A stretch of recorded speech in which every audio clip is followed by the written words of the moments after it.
Welcome to all of you on my YouTube channel Academy of Political Science with Pooja ma'am. सीखने सिखाने का यह क्रम पुनः शुरू किया जा रहा है। अगर आप पहले से जुड़े हुए हैं तो आपका धन्यवाद। यदि आप इस चैनल पे नए हैं तो आपका स्वागत है। यहाँ आपको मिलेगा पॉलिटिकल साइंस का कंप्लीट गाइडेंस आसान भाषा में और रियल लाइफ एग्जाम्पल्स के साथ। यहाँ पे मेरा क्वालिफ़िकेशन मेंशन है। मैंने अपना मास्टर्स BHU से क्वालिफ़ाई करा है। देन मेरा 2 टाइम मैंने UGC नेट क्वालिफ़ाई किया है। देन 1 टाइम मैंने अपना JRF क्वालिफ़ाई किया है। टीचिंग एक्सपीरियंस भी मेरा रहा है। आज का क्लास भारतीय संविधान से। आज के इस क्लास में हम भारतीय संविधान के कुछ की कॉन्सेप्ट को समझेंगे जो पॉलिटिकल साइंस को पढ़ने से पहले हमें पता होना चाहिए। तो आज के इस लेक्चर में हम सबसे पहले समझेंगे भारतीय संविधान के बारे में। What is the basic definition of constitution and constitutionalism. Then हम समझेंगे संविधान के कितने टाइप्स होते हैं, कितने प्रकार के संविधान होते हैं। नेक्स्ट हमारा टॉपिक होगा सरकार के अंग। उसके बाद हम शासन व्यवस्था के प्रकार के बारे में समझेंगे। गवर्नमेंट सिस्टम के कितने टाइप्स होते हैं उसको समझेंगे। देन हम डेमोक्रेसी को डिस्कस करेंगे। डेमोक्रेसी के डेफिनेशंस एंड इसके टाइप्स के बारे में समझेंगे। नेक्स्ट पॉइंट जो होगा वो विभिन्न कॉन्स्टिट्यूशनल या नॉन कॉन्स्टिट्यूशनल बॉडीज़ के बारे में होगा। उसके बाद हम समझेंगे शासन का स्वरूप क्या होता है, किसी भी गवर्नमेंट के कितने टाइप्स या कितने टाइप के गवर्नमेंट्स होते हैं। What is constitution. कॉन्स्टिट्यूशन किसी भी देश के शासन व्यवस्था को सुव्यवस्थित तरीके से संचालित करने के लिए, चलाने के लिए कुछ रिटन एंड अनरिटन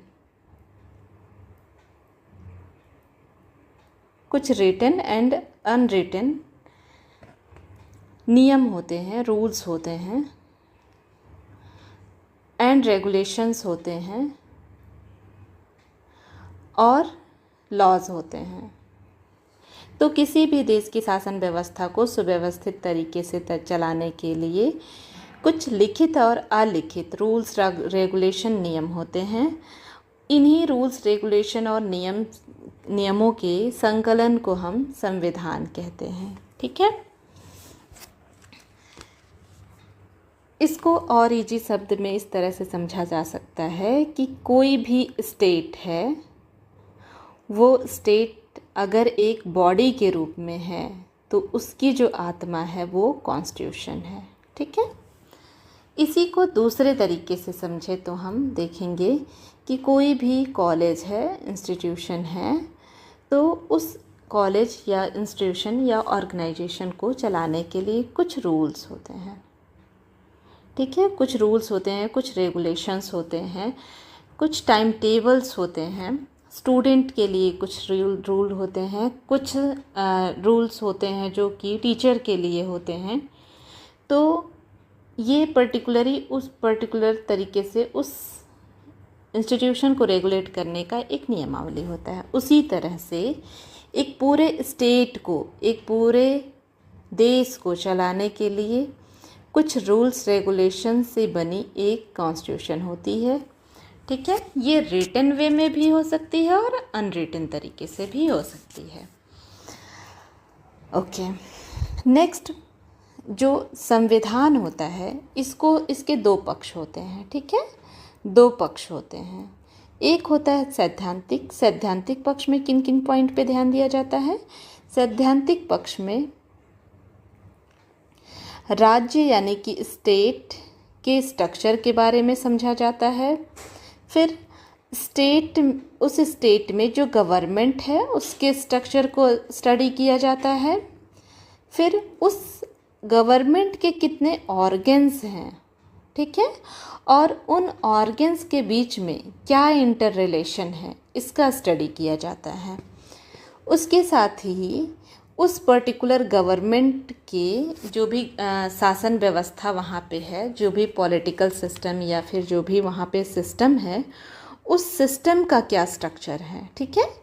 इन सभी पॉइंट को स्टडी किया जाता है थ्योरेटिकल एस्पेक्ट में, यानी कि सैद्धांतिक परिप्रेक्ष्य में।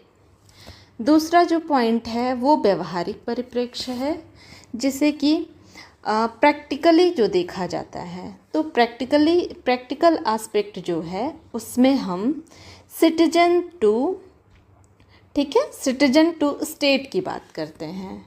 मतलब नागरिक का क्या संबंध है राज्य से, या फिर नागरिक और जो सिटीजन है उसका स्टेट के साथ क्या रिलेशन है, या फिर उस पर्टिकुलर सिटीज़न को शासन के द्वारा क्या फंडामेंटल राइट्स, क्या फंडामेंटल ड्यूटीज़ दिए गए हैं, और कौन कौन से डीपीएसपी या अदर रूल्स सिटीजन के लिए लागू किए गए हैं, इसको समझा जाएगा। इसके साथ साथ सिटीजन्स जो हैं और जो गवर्नमेंट सिस्टम है, उन दोनों के बीच में क्या इंटर रिलेशन है, क्या कोऑपरेशन है, इसको स्टडी करने का जो एस्पेक्ट है वो हम व्यवहारिक अध्ययन में समझेंगे, ठीक। नेक्स्ट जो पॉइंट है वो है संविधानवाद। संविधानवाद किसे कहते हैं, क्या इसके बेसिक फीचर्स होते हैं, इसको समझेंगे। संविधानवाद जहाँ होता है, कॉन्स्टिट्यूशनलिज्म जहाँ पे होता है, वहाँ पे होती है लिमिटेड गवर्नमेंट। और क्या होता है, और होता है वहाँ पे संविधान पर आधारित विचारधारा, ठीक है। मतलब संविधानवाद जहाँ पे भी दिखेगा वहाँ पे सीमित सरकार होगी, जो गवर्नमेंट होगी वो अपनी मनमानी नहीं कर सकती है, ठीक है। वो भी रूल्स और रेगुलेशन के अनुसार ही अपने कार्य करेगी, ठीक है। तो संविधान के आधार पे ही वो जो भी डिसीजन लेगी वो लेगी, ठीक है। और क्या होता है, और होता है विधि का शासन, रूल ऑफ लॉ होता है। रूल ऑफ लॉ के कॉन्सेप्ट को सबसे पहले ब्रिटिश फिलोसोफर डायसी के द्वारा रूल ऑफ लॉ को इम्प्लीमेंट किया गया था, एक तरह से इसको इंट्रोड्यूस किया गया था। रूल ऑफ लॉ मतलब विधि की सर्वोच्चता। विधि जो रूल है उसी के अनुसार रूल जो है वो इक्वली सब पे इम्प्लीमेंट किया जाएगा, चाहे वो प्रेसिडेंट हो, चाहे वो गवर्नमेंट हो, या फिर सिस्टम का कोई ऑफिसर हो, ठीक है, या फिर एक सामान्य जनता हो, ठीक है। तो रूल ऑफ लॉ का बेसिक कॉन्सेप्ट यही है कि जो भी कानून है वो इक्वली हर किसी पे इम्प्लीमेंट किया जा सके। विधि के समक्ष हर कोई समान है, चाहे वो गवर्नमेंट ऑफिसर हो, चाहे वो एक सिंपल नागरिक हो। दूसरा जो संविधानवाद में पाया जाने वाला मुख्य बिंदु है वो है सेपरेशन ऑफ पावर, शक्ति का पृथक्करण। इस विचारधारा को सबसे पहले इंट्रोड्यूस किया गया था फ्रेंच फिलोसोफर मॉन्टेस्क्यू के द्वारा, ठीक है। शक्ति का पृथक्करण मतलब गवर्नमेंट के जितने भी ऑर्गन्स होंगे, ठीक है, उनका अपना एक पावर होगा, ठीक है, उनके अपने कार्य होंगे, उनके अपने वर्क्स होंगे, ठीक है, और वो उसी लिमिटेशन में रह कर के अपने कार्य को करेंगे, ठीक है। मतलब हर किसी का एक दायरा है, हर किसी को सेपरेटली पावर दिया गया है, ठीक है। ये होता है सेपरेशन ऑफ पावर, जो इंट्रोड्यूस किया गया था मॉन्टेस्क्यू के द्वारा। नेक्स्ट संविधानवाद में पाया जाने वाला पॉइंट है विधि की सर्वोच्चता। देखो भाई, यहाँ पे कोई इंडिविजुअल, कोई व्यक्ति या फिर कोई कम्युनिटी या ग्रुप सर्वोपरि नहीं होगा, बल्कि यहाँ पे सबसे ऊपर होगी विधि या रूल्स जो भी होंगे, जो कॉन्स्टिट्यूशन के द्वारा या फिर अनरिटन फॉर्म में जो भी नियम बनाए जाएंगे वो सर्वोच्च होगा, ठीक। दूसरा संविधानवाद में पाया जाने वाला महत्वपूर्ण तथ्य है विधि के समक्ष समानता। जैसा कि मैं पहले बता चुकी हूँ कि विधि के समक्ष समानता पाया जाता है, मतलब विधि के सामने सब कोई इक्वल है, चाहे वो कोई बहुत अमीर आदमी हो, चाहे वो कोई सिस्टम, पॉलिटिकल सिस्टम या फिर जो भी स्टेट है उससे जुड़ा हुआ व्यक्ति है, या फिर एक सिंपल नागरिक है। इसके बारे में आप डिटेल में पढ़ेंगे आगे फंडामेंटल राइट में, ठीक है। इसके भी कुछ इसको डिटेल में पढ़ेंगे हम फंडामेंटल राइट में। नेक्स्ट जो है वो है राजनीतिक। यह संविधानवाद क्या है? एक पॉलिटिकल थ्योरी है, राजनीतिक सिद्धांत है जो सरकार की शक्तियों को संविधान के द्वारा सीमित करती है, ठीक है, और कानून के शासन को स्थापित करती है, ठीक है। इसका मतलब होता है कि सरकार को मनमानी शक्तियां नहीं प्राप्त हैं। जैसा कि मैं पहले भी बताई कि सेपरेशन ऑफ पावर पाया जाता है, डिवीज़न ऑफ पावर दिखता है, हर किसी का अपना एक एरिया होता है, अपने एक लिमिटेशंस होते हैं, ठीक, और वो उसी दायरे में रह के, उसी लिमिटेशन में रह कर के अपने पावर का यूज़ करेंगे, और ये हमेशा कानून के दायरे में रह करके करेंगे, ठीक है। संविधानवाद जहाँ होता है वहाँ पे गवर्नमेंट की मनमानी नहीं होती है। संविधानवाद होने का मतलब ही है कि जो गवर्नमेंट है उसको कंट्रोल में रखा जा सके।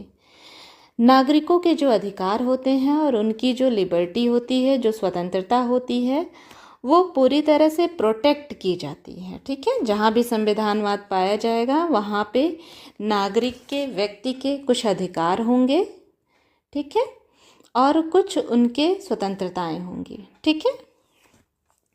नेक्स्ट जो पॉइंट है, जिस देश में संविधान है वहाँ संविधानवाद होना ज़रूरी नहीं है। मोस्ट इम्पॉर्टेंट पॉइंट, अधिकतर एग्ज़ाम्स में डायरेक्टली ये पूछा जाता है, चाहे वो नेट का एग्ज़ाम हो या टीजीटी, पीजीटी, जीआईसी, जो भी टीचिंग या इस तरह के एग्ज़ाम्स हैं उसमें डायरेक्टली यहाँ से क्वेश्चन आते हैं, ठीक है।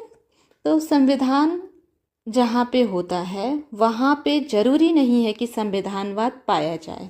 जैसे कि बहुत सारे ऐसे स्टेट रहे हैं, state in the sense country, ठीक, तो जहाँ पे बहुत सारे ऐसे स्टेट रहे हैं जहाँ पे सैनिक शासन व्यवस्था को लागू कर दिया गया है, या एक डिक्टेटरशिप की गवर्नमेंट एक तरह से लागू की गई है, तो उनका भी अपना कॉन्स्टिट्यूशन होता है, बट वहाँ पे संविधानवाद नहीं पाया जाता है। नेक्स्ट पॉइंट है जैसे कि यूके एक बहुत ही अच्छा एग्जाम्पल है। यहाँ पे कोई रिटन कॉन्स्टिट्यूशन नहीं है, ठीक है, यहाँ पे कोई भी रिटन कॉन्स्टिट्यूशन नहीं है, बट यहाँ पे संविधानवाद पाया जाता है, यानी कि कॉन्स्टिट्यूशनलिज्म पाया जाता है यूके में, ठीक है। तो ये डेफिनेशन है कॉन्स्टिट्यूशनलिज्म का, संविधानवाद का। नेक्स्ट पॉइंट है संविधान के टाइप्स कितने होते हैं। तो कुछ स्पेसिफिक फीचर के साथ बहुत तरह के, लगभग 3 तरह के कॉन्स्टिट्यूशन पाए जाते हैं। जैसे पहला है उत्पत्ति के आधार पे, ओरिजिनेशन के आधार पे कॉन्स्टिट्यूशन, तो इसके 2 पार्ट पाए जाते हैं। फर्स्ट होता है विकसित संविधान, जो टाइम टू टाइम डेवलप किया गया हो, ठीक है। दूसरा होता है निर्मित संविधान, जिसको कॉन्स्टिट्यूएंट असेंबली के द्वारा मेकिंग किया जाता है, बनाया जाता है। जब डेवलप कॉन्स्टिट्यूशन की बात की जाती है, यानी कि जो टाइम टू टाइम डेवलप किया जाता है, उस कॉन्स्टिट्यूशन की बात की जाती है, तो इसका सबसे अच्छा एग्जाम्पल यूके है, यानी कि ब्रिटेन है।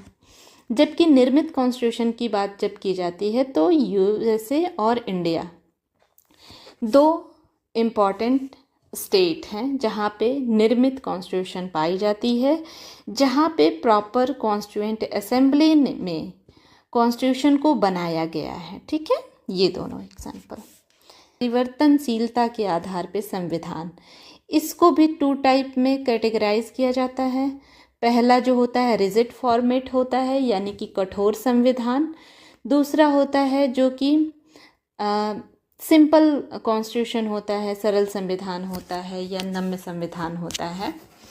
जब आप कठोर संविधान की बात करते हैं तो उसका बेस्ट एग्जाम्पल है यूएसए, जबकि आप जब सरल संविधान की बात करते हैं, नम्य संविधान की बात करते हैं, तो उसका अच्छा एग्जाम्पल यूके या ब्रिटेन है। ठीक है। और इन दोनों का मध्यम मार्ग यानी मिक्स्ड स्वरूप जो पाया जाता है वो हमारे इंडिया के कॉन्स्टिट्यूशन में पाया जाता है। यूएसए में किस तरह से, यहाँ पे कॉन्स्टिट्यूशन को अमेंड करना एक टफ प्रोसेस है। ठीक है।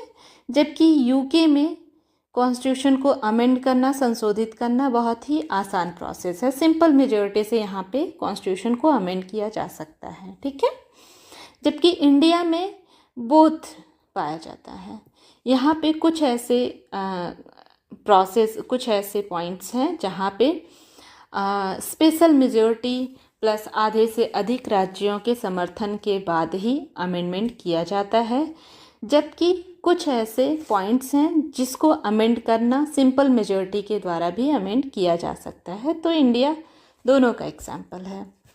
दूसरा जो नेक्स्ट जो पॉइंट है वो कानून और अभिसमय के आधार पर संविधान को डिफाइन करता है, जिसके 2 टाइप्स पाए जाते हैं। फर्स्ट होता है अनरिटन कॉन्स्टिट्यूशन, अलिखित संविधान। दूसरा जो होता है वो लिखित संविधान होता है, यानी रिटन कॉन्स्टिट्यूशन। अनरिटन कॉन्स्टिट्यूशन का सबसे अच्छा एग्जाम्पल ब्रिटेन यानी कि यूके है, जबकि रिटन कॉन्स्टिट्यूशन का सबसे अच्छा एग्जाम्पल इंडिया यानी कि भारत है। ठीक। ब्रिटेन की जब आप बात करते हैं तो यहाँ पे कोई रिटन वे में कॉन्स्टिट्यूशन नहीं है, बल्कि टाइम टू टाइम जजमेंट के आधार पे और जो भी यहाँ पे ट्रेडिशन रहे हैं, जो भी अभिसमय रहे हैं, मतलब एक लंबे समय से चली आने वाली जो भी संस्कृति या कल्चर रही है, उसको वैधता के रूप में देते हुए कॉन्स्टिट्यूशन के रूप में माना जाने लगा है। ठीक है। जबकि इंडियन कॉन्स्टिट्यूशन को हमारी कॉन्स्टिट्यूएंट असेंबली ने मिल करके लिखा है और उसके आधार पे उसको हम भारत के लोग उसको अधिनियमित किए हैं, आत्मपारित किए हैं। ये लेक्चर इम्पॉर्टेंट लग रहा है तो आप इस चैनल को लाइक सब्सक्राइब कर सकते हैं, जिससे कि आपको नेक्स्ट लेक्चर ईजिली प्रोवाइड हो सके। Thank you so much.